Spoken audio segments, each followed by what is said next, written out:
Good morning. Good morning, everyone. My name is Stephanie Colvin Roy, and I am the Training and Organizational Development Associate at the Center for Schools and Communities. And CIPSL, our Center for Promotion of Social and Emotional Learning, sits under that umbrella. So we do a lot of things at the center. Coming up today, obviously, we are here to hear Michelle Gill talk about data to decision, 3 essential steps for choosing an SEL program. And then next up is Friday, January 10th, Living Your Values, Bridging Core Beliefs with Everyday Life. And then we will also hear about creating safe and nurturing environments through SEL, cultivating connection, building positive school climate and academic success, and empowering educators, building psychological flexibility with ACT, the ACT matrix for SEL and mental health. I will put the link to our future webinars in the chat. And at this time, I'd love to turn it over to Michelle. If you have any questions or comments, please put those in chat and I'll be happy to address them as they come in. Thank you. And thank you, Michelle. Thank you, Stephanie. Welcome, everyone. Thank you so much for being here. We're happy that you're able to join us and appreciate your time, especially given the very busy time of year that it is.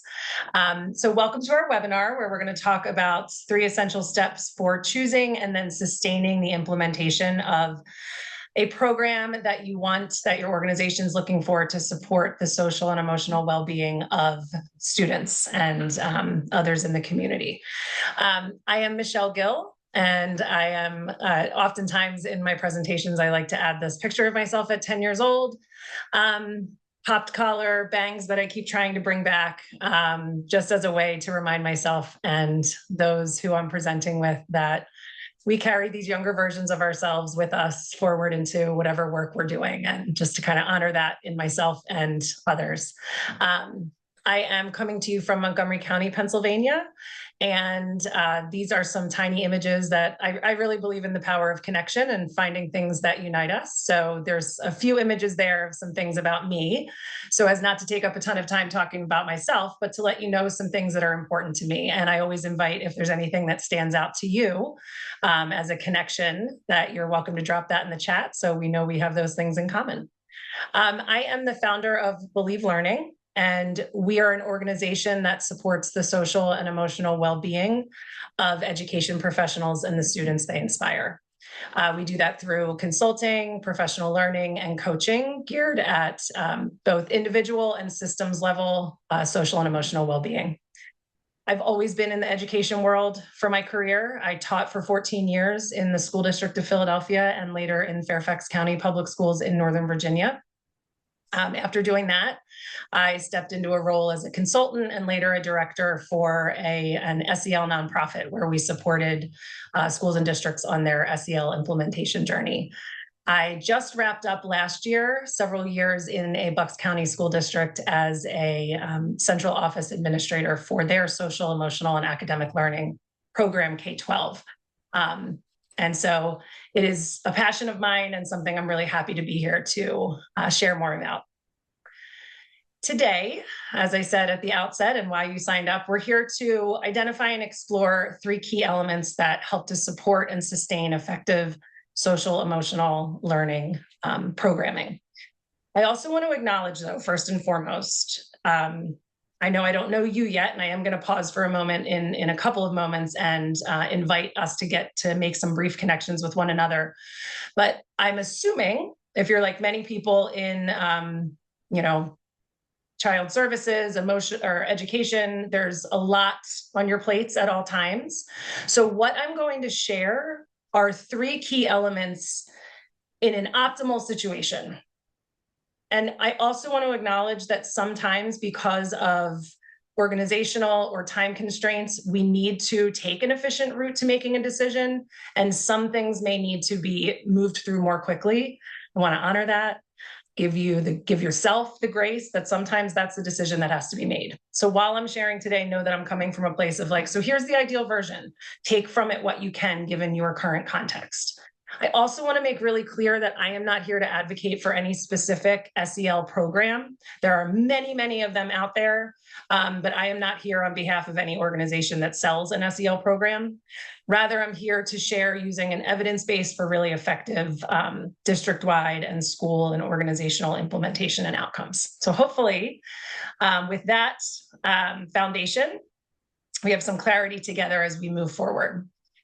Even though we're only together for an hour, I do like to ground everyone in some shared learning agreements to make sure that the time feels successful for everybody. And so just first and foremost, making sure that you do what you need to attend to your personal and learning needs. Put questions into the chat. It will be monitored, as Stephanie said. And to make sure that we are all doing and striving to create an inclusive and supportive environment. I'm going to maybe potentially take a risk and just acknowledge that, across the country, there's been a big shift this week that is causing a variety of emotions all over the spectrum for everyone. And that we bring those emotions with us, to use the words of Dr. Mark Brackett, because we have permission to feel. And that could be a whole variety of feelings that we have sitting with us right now. So while we're not going to get political, I do want to acknowledge that people are coming with that, but then also say that this is a place where we are going to interact in a respectful and inclusive way. And then finally, as much as possible, I ask you to just give yourself the gift of your presence, and open curiosity with what is being shared today. If you're like me, you sometimes have 16 to 27 tabs open during a webinar because it's also a really good time to try to get other stuff done. And I get that. I do want to just remind everyone of the evidence base out there of the cognitive and emotional depletion that task switching actually leads to. And just ask maybe if you're able to pause and give yourself that gift right now. So with those agreements in place, I'm going to invite everyone who's in our space into a quick inclusive welcome activity. And so for everyone in here, if you could take a moment, it's helpful to know who's here. Just dropping in your location, your role, and out of the images here, if there's a particular fall item that you're connecting with today. So I'm going to pause my talking and invite you to drop that information into the chat. And that includes our SIPSL and CSC folks as well. Michelle, thank you. Not only do we share a name, we share an interest in gardening. I appreciate that. It's coming to that time of year where we have to clean up and kind of let everything rest. Yes, Stephanie, I hear you. They're really enjoying the woods. Happy to be here in a place that the leaves change color, and when they're all falling down in the sunlight, it is quite spectacular. Hi, Janelle. Welcome. Absolutely. I hope you're reading something good right now, something fulfilling. Hey, welcome from Texas. Yes, the pie, all the pie, please. Yes. Good to see everyone. And please take a moment. I know that, in these webinars, there's not often a lot of interaction, but just taking a moment to see who's here. Besides me seeing who's here, I'm inviting each of you to see who's here and what you might have in common. It's good to know. And I see where you're coming from and your roles, which also helps me know who I'm speaking with today. So I appreciate you taking a moment and adding that to the chat. Welcome. It's good to see new faces and some familiar folks as well. Thank you so much. All right, so with our logistics squared away, and then having a little bit of time to connect, we are going to move into our content for why you're all here today. First things first, I ask you that, yes, while we're here to focus on SEL program selection, one of the things to keep in mind, and I'm acknowledging that many of you probably come with this information, but let's make sure we're all in the same place. The most effective SEL implementation strategy really does involve a multi-lane approach, what is shown here in this image. On the far right, adopting an evidence-based SEL program is a core piece. However, for the most optimal outcomes for students, integrating SEL into climate and culture, and then it also into the general teaching practices and curriculum along with that program. So building out that more comprehensive, robust structure is where the evidence base is showing the most impact for students, both academically and then along with their well-being and social emotional skill development.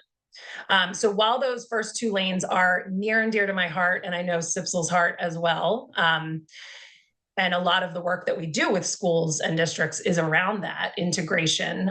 What we're here to focus on today is that program piece and making a really informed decision around how we get to that program. And this is important because there are a lot of them out there and you can Google anything, anytime, right? Teachers pay teachers, we can Google things, we can download, and sometimes as educators short on time, teachers are turning to that and grabbing this and that and with all the best intentions, but without knowing whether that program is aligned or whatever they just found and downloaded for free is aligned with priorities and goals of the organization, is actually going to lead to the outcomes that they're hoping for. And so that's what we're about today. First things first, of the three key things we're going to talk about, the first is who is at the table with you? Who is at the table helping to make the decision of what program the organization is going to adopt? Ideally, this is not just a small team of internal stakeholders, for several reasons. So I'm going to go more into that in a moment, but knowing that you've all, given the roles I just saw in the chat, you've all had experience, I'm sure, in your lives when someone sought out your input on an issue that affected you personally or professionally. So I'm going to ask us, before we move into the what and the why of who's at the table with us, I'm going to ask you to just think about a time when someone came to you personally or professionally and said, we need your input on this before we move forward with whatever this big decision is. And I want you to drill down into that. How did being asked for your perspective and sharing your perspective impact you or the outcome of that? So take a moment and reflect on that to yourself.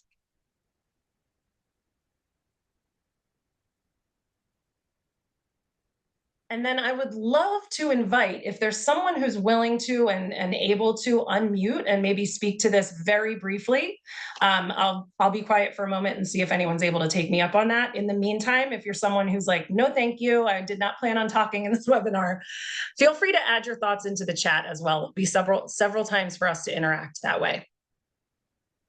Anyone willing to unmute and bring a little bit of connection to this? And while you're considering that, some of the things that sometimes come up for folks around this, and I see Stephanie, thank you, you added this, and this is going to vibe with that completely. Often what we hear when I'm supporting schools and districts and they're taking this approach where they're being really thoughtful to reaching out to stakeholders, there is a sense of trust. There's a sense of value. Someone sought me out, they value my perspective, and there's a sense of empowerment.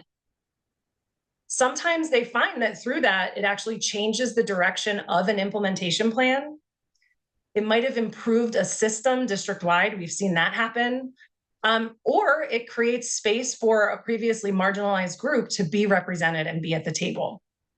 And so that feeling of trust, of value, and of empowerment is huge for any initiative that you're bringing on, but especially for something related to social and emotional learning. I also want to say, though, it can also be incredibly frustrating and disillusioning if you are asked for your input and then it seems like either you're completely ignored or maybe someone becomes really defensive around it, or there was you don't know really what happened next. And so we want to be careful if we are going to invite, because that's our first key idea, inviting diverse stakeholders to the table. If we're doing that, we want to do it more than just like a gesture. We want to have a plan in place in order to actually hear them and know what's coming next. So let's talk about some of the reasons why engaging diverse stakeholders is going to be key to an SEL program. First and foremost, it creates that foundation of trust and a shared vision, which we're going to talk about next. These are essential for long-term impact and success of any program, but especially a social emotional learning program. This Making sure that we reach out to diverse stakeholders in the community, and we'll talk about who that is in a moment, also helps ensure that the SEL program that's being chosen actually aligns with the community values and addresses the specific needs of the students, the teachers, and the families in that organization. That's another reason why we have to be really mindful and cautious about randomly grabbing SEL products for free off the internet and downloading them. We need to know who are the, who's involved and what is it that we're looking to do.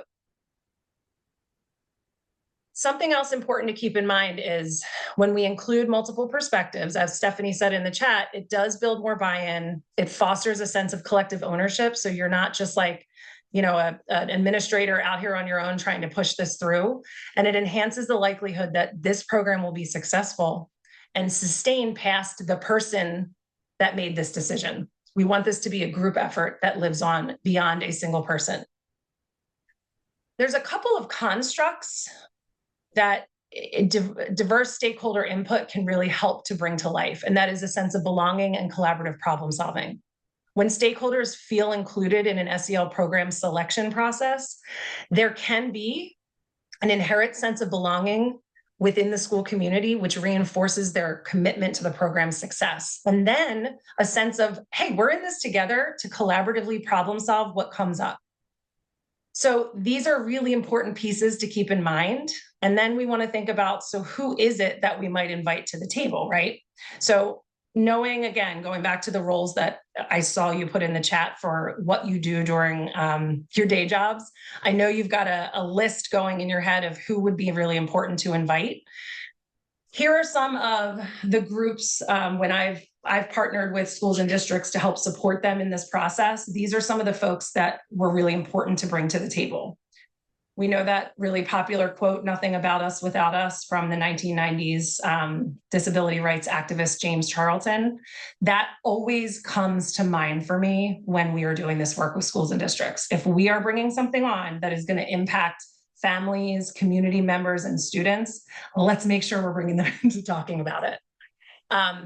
So some people to make sure we're also including beyond administrators, teachers, families, and students: school board members, our related service providers, so the folks that are delivering services to students and work with them in different capacities than classroom teachers, support staff.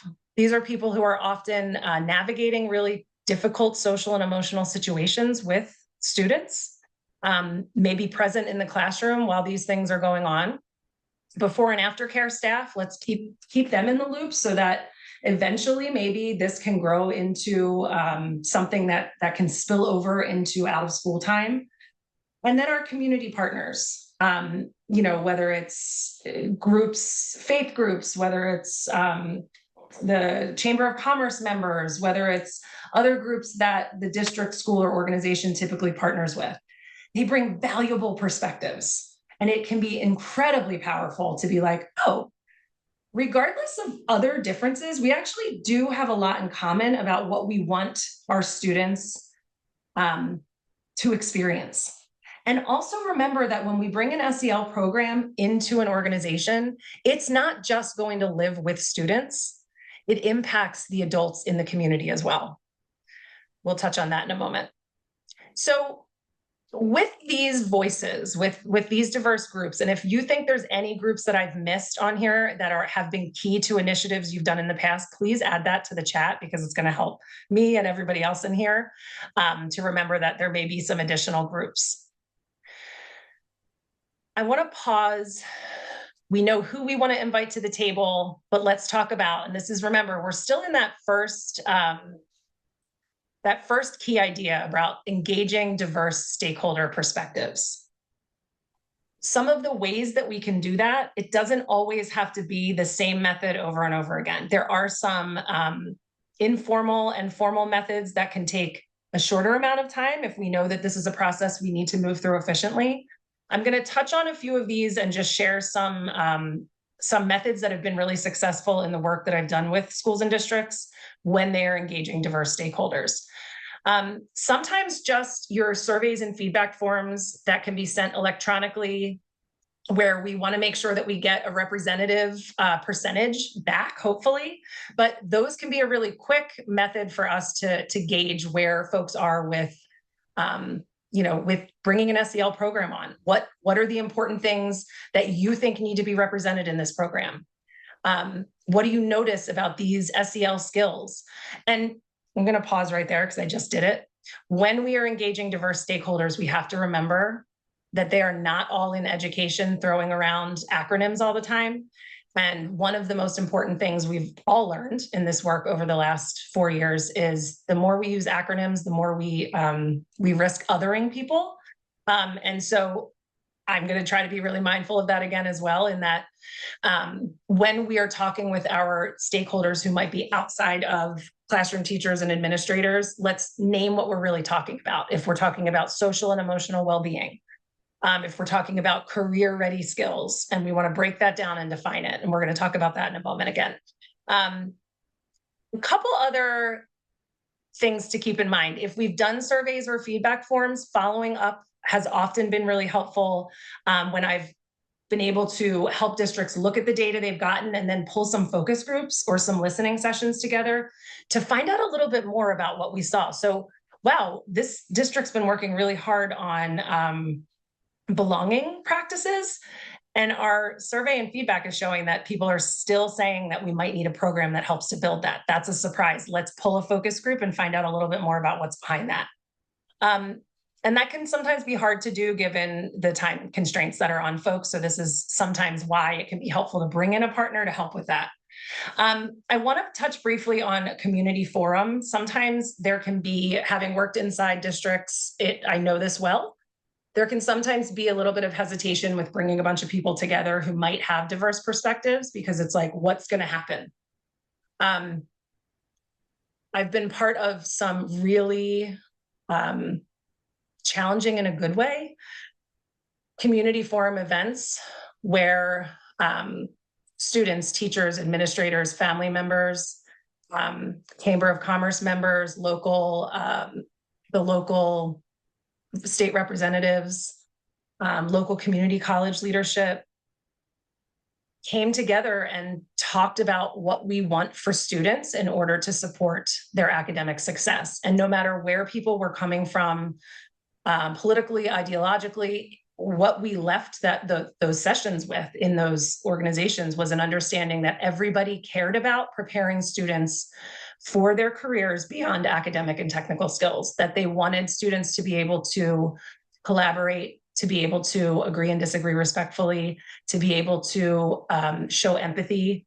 And there was a sense of unification and hope at the end of those sessions. And so it took a bit of faith to jump into that. But when well planned and well executed, those kind of community forums can really create a groundswell of support for this work.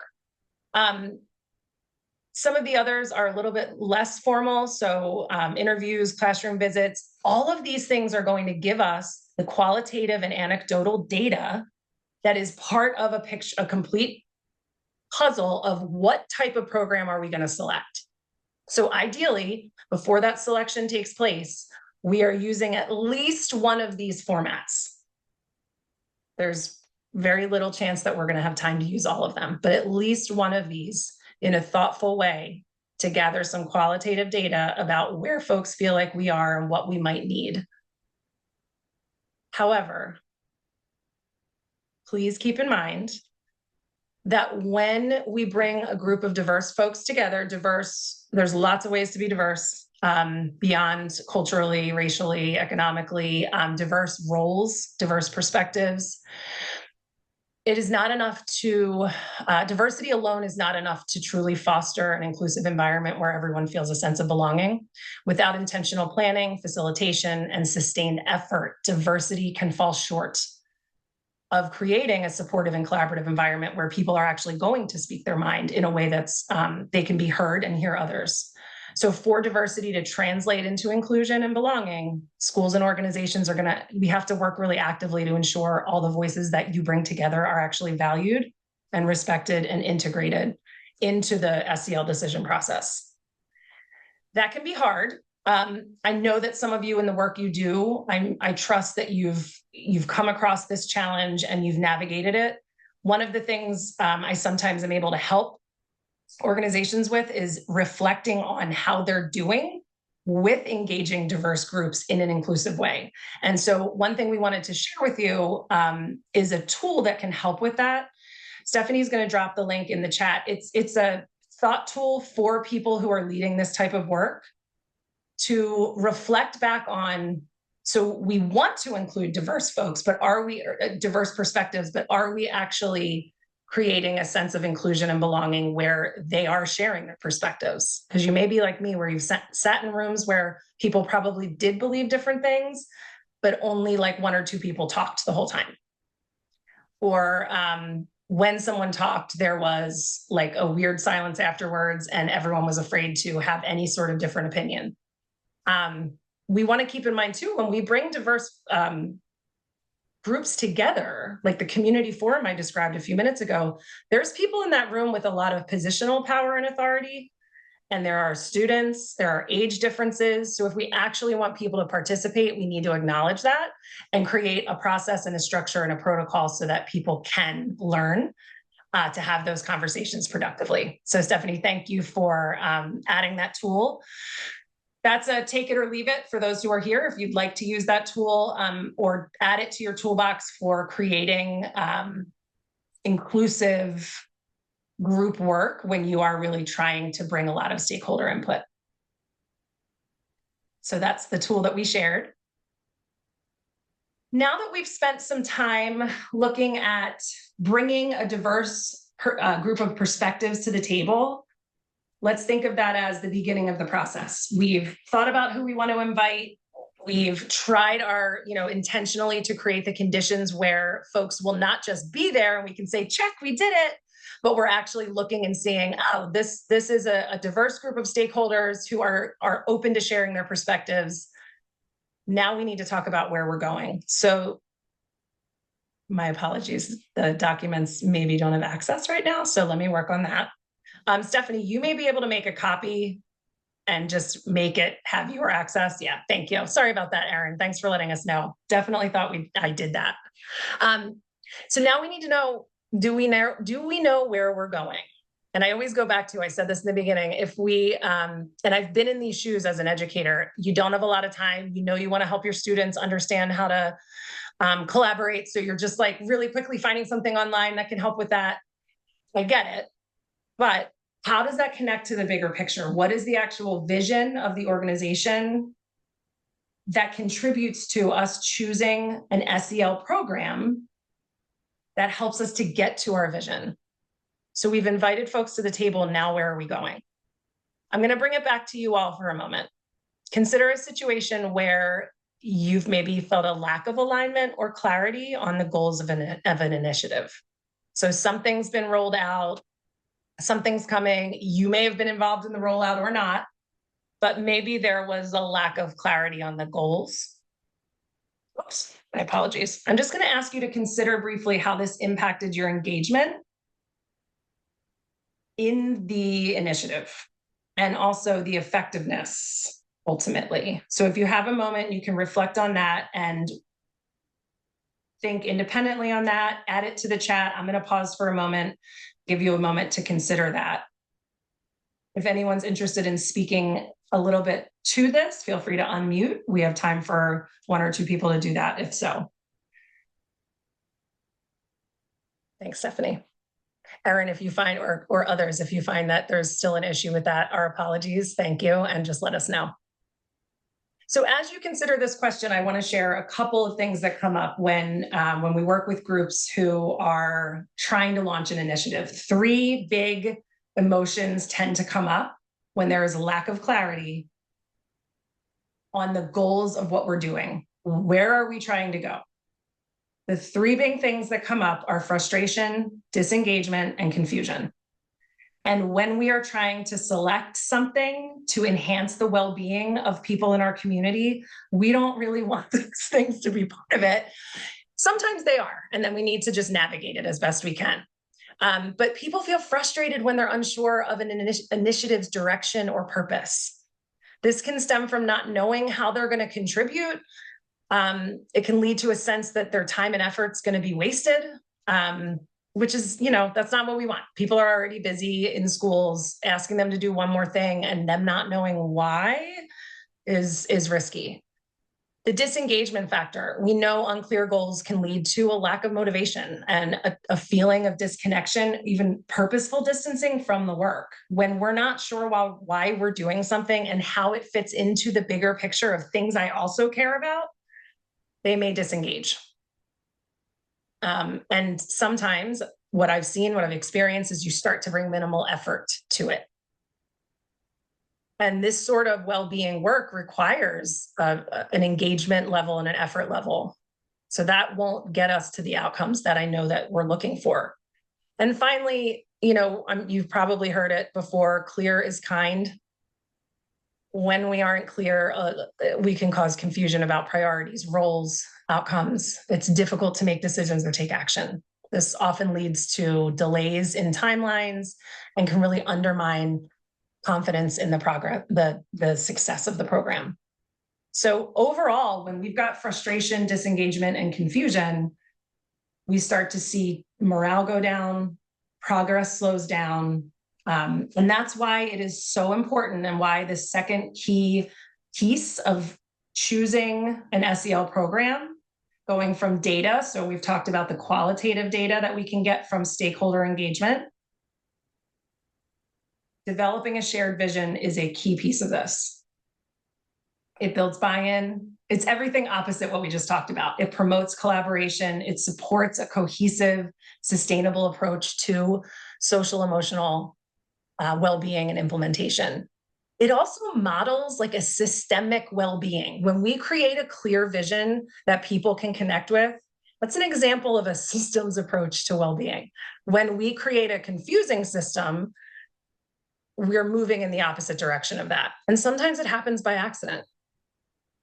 We also know that when we work from a vision that's giving us that unified understanding of goals, values, and outcomes among this diverse group of stakeholders, administrators, teachers, students, family, the broader community, we help ensure everyone is working toward the same objectives. So we don't have an equity issue that comes up where, these teachers happen to be really into and believe in social emotional practices in their classrooms. So they're doing it a lot on their own because that's really their vision. Whereas these teachers haven't had as much professional learning around that. And they're really focused on their math curriculum. Now our students are getting different experiences, and that's not what we're all out to do. There are many tools out there for organizations to set a vision. One thing I find, a small grain of setting a clear vision that I find when I'm supporting organizations in this work, there's a key component of setting a clear vision that can often be missed and can derail even the clearest vision statement. And that's actually where I want to take us next. That's an operational definition. Again, sometimes because we live and breathe, and many of you, given the roles that you have in the education world, we forget that perspective that we may not all be talking about the same thing. Even when we bring a whole group of people together and we say, we want to hear your input on SEL. What are we talking about? There are many different definitions of SEL. And if you've been following things over the last few years, there's been a lot of misinformation and mischaracterization of social emotional learning. There are different types of SEL. And so as an organization, when you are creating a shared vision, the step that is often skipped that derails things later on and causes a lot of circling back is the operational definition. So it provides a clear, concrete explanation of what SEL means within the context of a specific community. It goes beyond generalities, it goes beyond acronyms, and it spells out what we are saying this is, how it's going to look in practice, how it connects to the community's needs, the data that you have, their values. By doing this, you help clarify expectations for social emotional programming across all levels. Everything should be leading back to this. This is the definition we're all talking about. And then when there is a misunderstanding and someone's like, whoa, what is this stuff? All right, let's get this out. Remember, we talked about this. This is what not just one person said it is, but the organization defined it as this. Oftentimes, organizations just default, and that's fine if that works for them and the stakeholders who are there, they might default to the CASEL, the Collaborative for Academic, Social, Emotional Learning definition, which is one of the most widely used definitions of SEL. Sometimes folks use the Aspen Institute definition. Sometimes folks use, especially if you're one of our PA folks, I know we have different states. Some states have SEL standards and definitions defined by the state. Pennsylvania has the career ready skills, which are a definition of social emotional learning competencies. I want to share with you a definition, an operational definition that one district I worked with used. So I'll read this to the group, and I'm just going to ask you to note what stands out to you. So they said SEL refers to the PA career-ready skills we all develop throughout our lives to manage emotions, form healthy relationships, and make responsible decisions. Children, adolescents, and teens practice and develop these skills at home, in their communities, and in school and classroom settings. They then added, in school, SEL also refers to the features of the educational setting, like how students learn and the climate and culture. So I went through this with folks, but so I kind of lived inside of this experience when the district was coming to this organizational definition. But I'm wondering for the folks in here, is there anything that stands out to you from where this group landed? There's no right or wrong answer to this, but feel free. I'd love to hear some of your thoughts on what stands out to you about this definition. And this is just one. It doesn't mean it's, the only one, the best one, but it is an authentic one.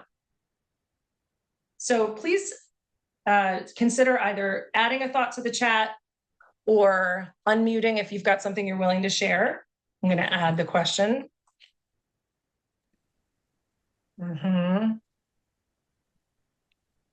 Yeah. Yep. Very interesting. So both things came to light so far, and feel free to continue to add ideas to this.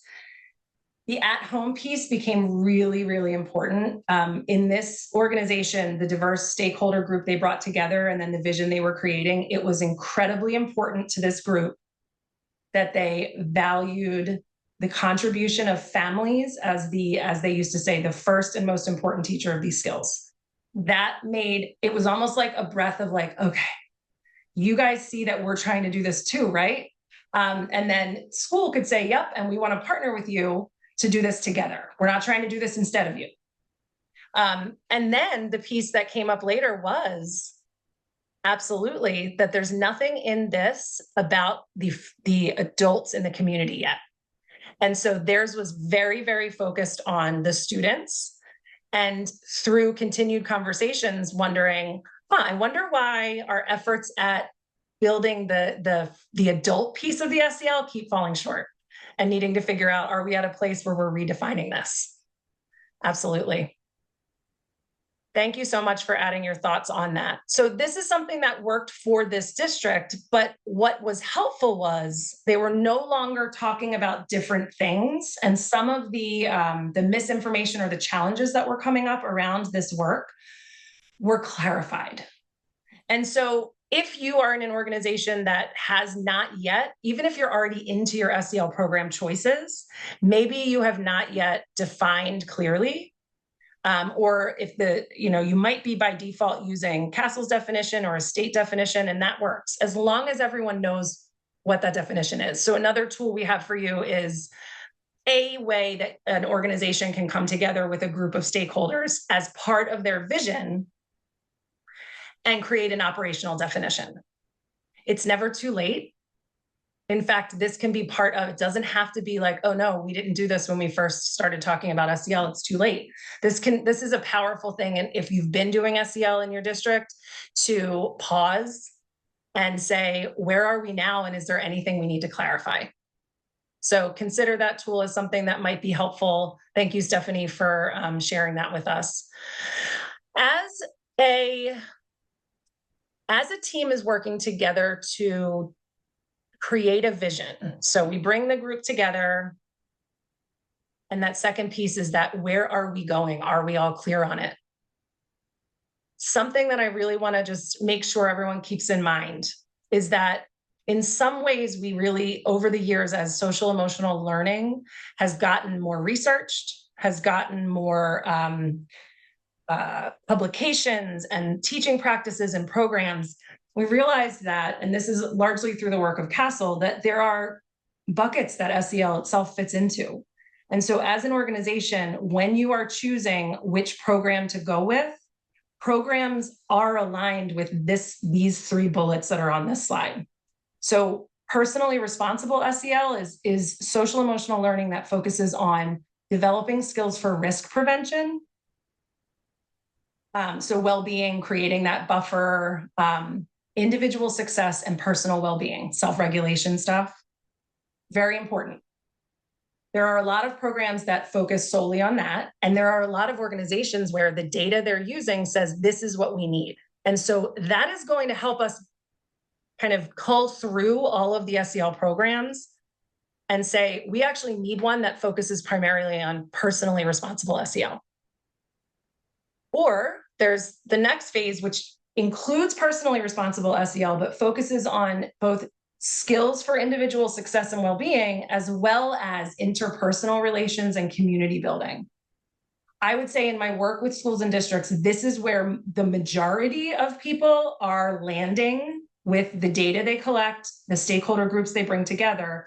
They're looking for more individual SEL strategies and interpersonal SEL strategies. And so when we are going for our decision to what program to use, we're looking for ones that include evidence-based for developing both of those skills. The third form is the bucket of transformative SEL. So it often includes the first 2, but it goes a step beyond building just the typical career readiness skills. And it focuses on beyond individual success and interpersonal relations and community building. The goal of that is skills needed to ensure democratic, small d democratic, fair and inclusive communities. So there's a little bit more of a social justice bent to that. And in some communities, that is exactly what they want from their SEL programs. And so they're going to want to look for programs that align with that. In some communities, that is exactly what they are not looking for. And if we are trying to wedge a program in that does that, when that is not a priority or the data was not showing that that's what the taxpayers are looking for, et cetera, that's when we're going to get a lot of divisiveness. So being really clear on, hey, these are the types. Do we have data to show? And we're going to talk about forms of data in a moment. Which of these we actually want or need? Or are we in a state where there are state standards that are directing us more towards one of these? This is something that can sometimes be a step that I've seen skipped over. It can happen like if we're at a conference and we meet like an SEL program vendor and they're awesome and they seem great and they have all these fun tchotchkes, and then we're like, this is the one I think we should go with. So just like slow down a little bit and make sure that we are sure on which type of SEL they're going for and if that aligns with our organization. So let's touch on the data piece. We've hopefully brought a diverse group of stakeholders to the table. Now we've got that qualitative data. And then we've got our vision. We want to know, that leads us into where we want to go. What are some of the other data points that help inform a vision and help inform a decision? So some of the things that we want to keep in mind relate to, are we seeing, which many, many schools are, an increase in student behavior at certain times of day, across certain grade levels? Are we seeing the chronic absenteeism? Is that something we're looking to ameliorate through our programming? Have we been collecting through counseling visits or other related services any mental health and well-being data? A lot of the schools that I work with use survey formats that are related to gathering students' mental health and well-being data. And some schools out there, including some that you may be working with, are also gathering faculty mental health or not as much mental health, but well-being data. And so they're also looking for programs that have a faculty component to help promote the well-being there. Many schools have climate and culture data that includes student engagement and belonging perception. And remember that, yes, this is perception data. That data is still something that we use to take action. It is not the same as, I know, the quantitative data that we get from reading and math assessments, but it's important too. Then we're looking at our academic performance data. Is there like a need for, are we looking at some gaps in growth for certain subgroups, for certain subject areas that we know SEL skill building, especially around collaboration and communication, might be able to support? And then do we have data around student self-perception or teacher perception or family perception of students' social emotional skills? All of this data, and this could be like its own whole day-long webinar, so I'm not trying, I apologize on the forefront if this piece felt a little bit like overwhelming. But sometimes we end up with this data and are not always able to use it to make an informed decision. If we have especially data in front of us that's showing, like, one school that I was working with recently, really low engagement at the secondary level and low levels of a sense of belonging among students of English language learners. And so as they're looking at where to go with SEL programming, we're looking at how do we try to identify tools and evidence-based tools and resources that can support those gaps. So that's one example. So, Michelle, sorry to hi, Stephanie. interrupt you. And I'm actually having the same issue. I copied all the links over and gave them access to the document, but now the individual links are asking for permission. So after we are done, My apologies. if you wouldn't mind. Here's what we'll do. One of the things that I like to do, especially during these sorts of webinars where there's a lot of talking to people, is 20 by 20 by 20. So I skipped the first 20 minutes, but we're just about at the second 20. So every 20 minutes, pausing for 20 seconds to look about 20 feet away and give your eyes a moment. So you do that. I'll mute and I will make sure to check those settings and see if we can fix that in the moment. And this is actually a really good time because we're coming up on that final piece. Great, thank you. I found the issue. All right, here comes the link to the first one. Thank you for your patience. I know that can be frustrating, and it happens, unfortunately. All right. If you finished your 20 by 20 by 20, because this has definitely been longer than 20 seconds, hopefully you're getting a moment to take a breath as I correct this. There's our operational definition tool. And we'll have a third tool in a moment that I can support with. Or that may be a different, no. The first one I put in was the leadership reflection one, which we haven't gotten to yet. So you'll get that in a moment too. All right, and then equitable stakeholder engagement tool is coming right up.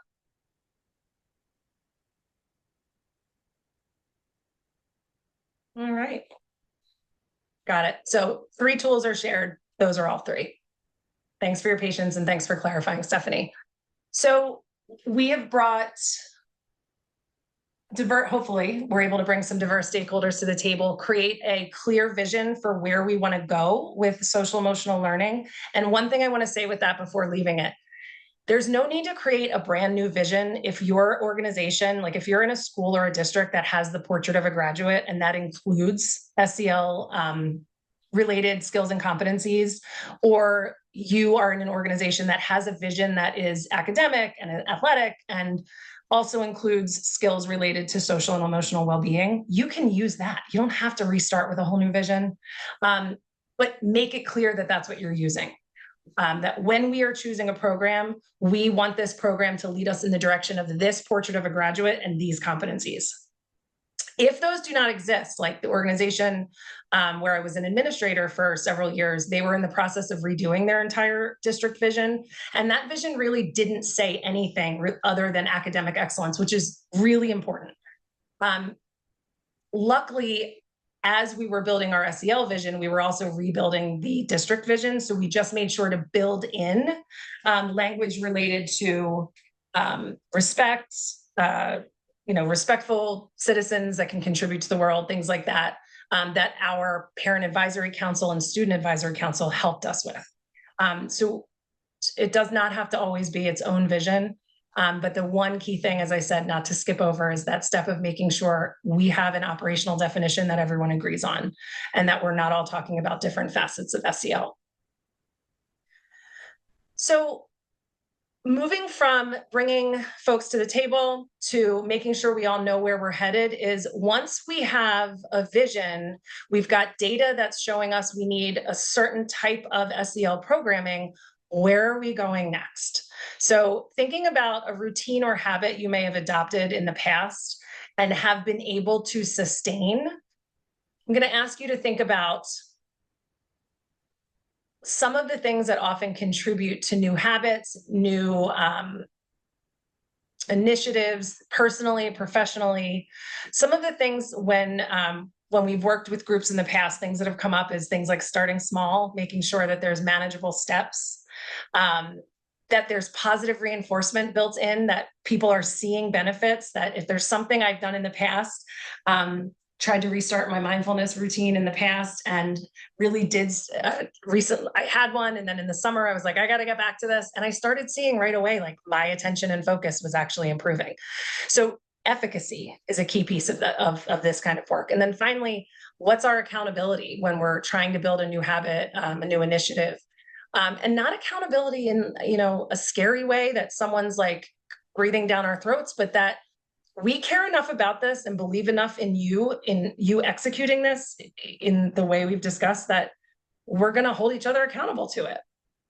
So in thinking about that, we know once we've gotten to a place where we're close to choosing an SEL program, we want to be thinking about both the implementation plan and a strategy for sustaining it.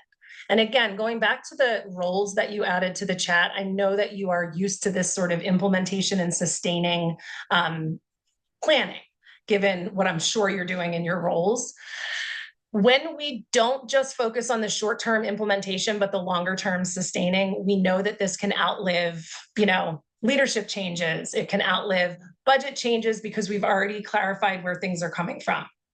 So our implementation plan is going to be partly what we are bringing diverse stakeholders. We are clarifying our vision and goals.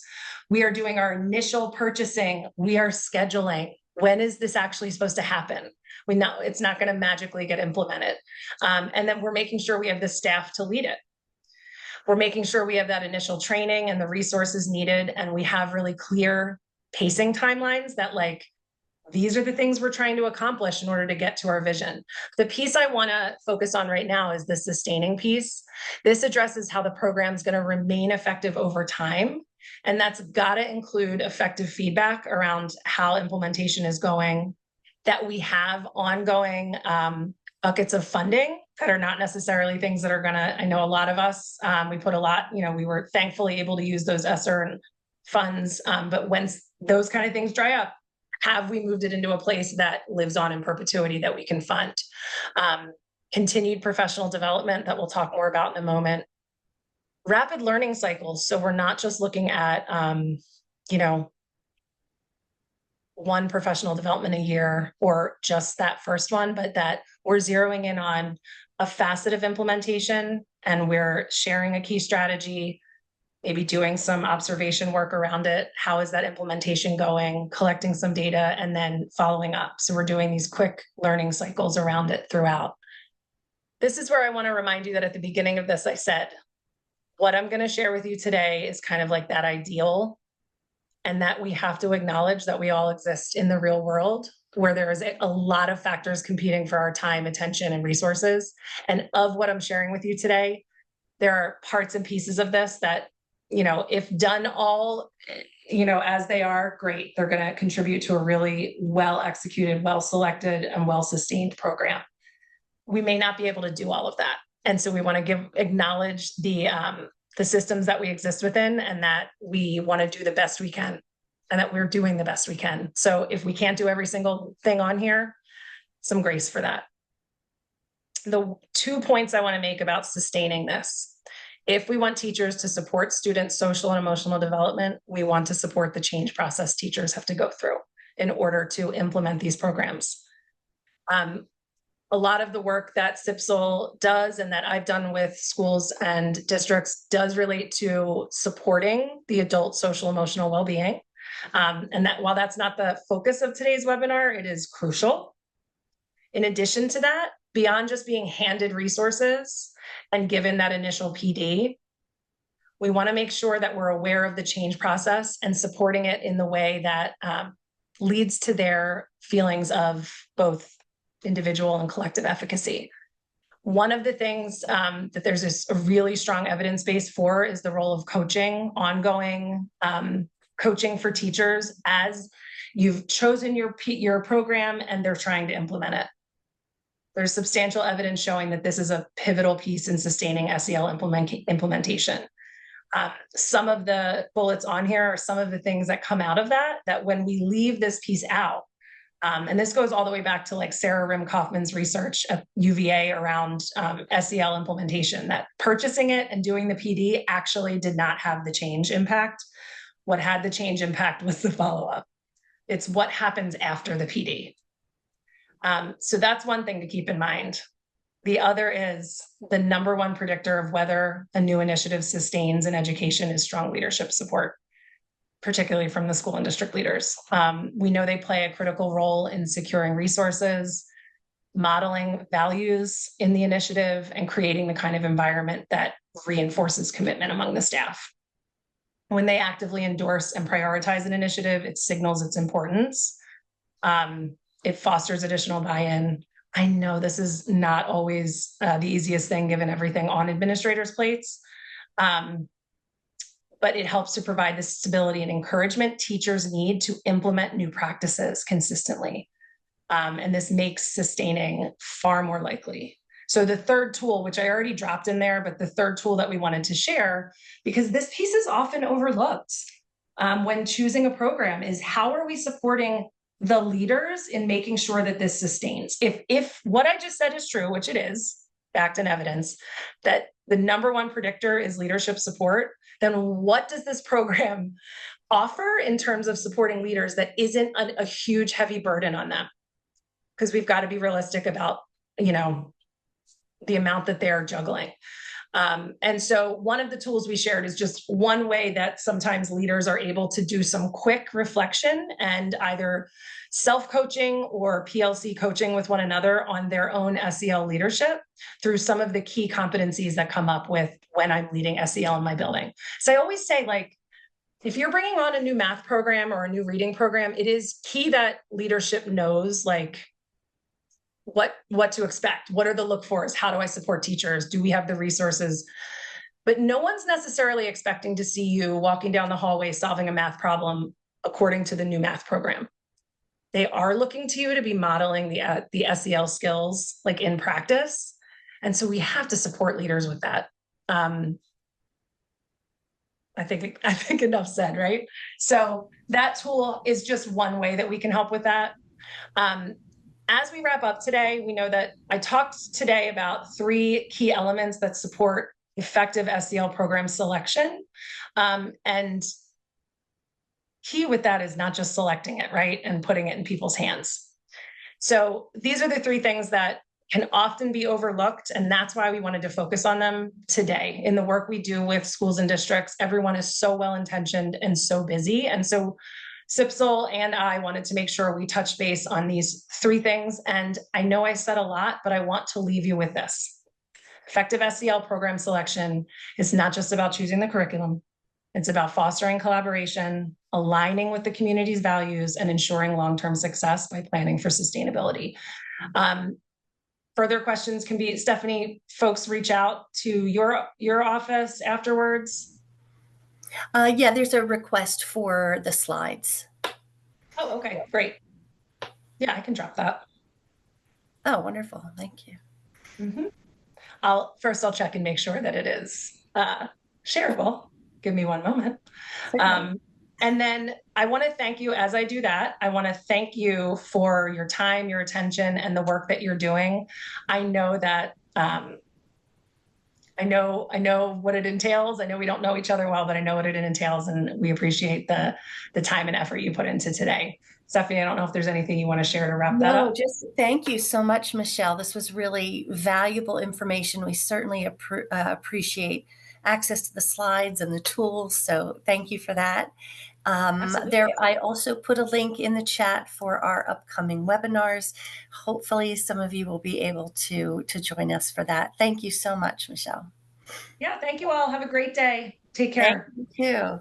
Thanks, everyone.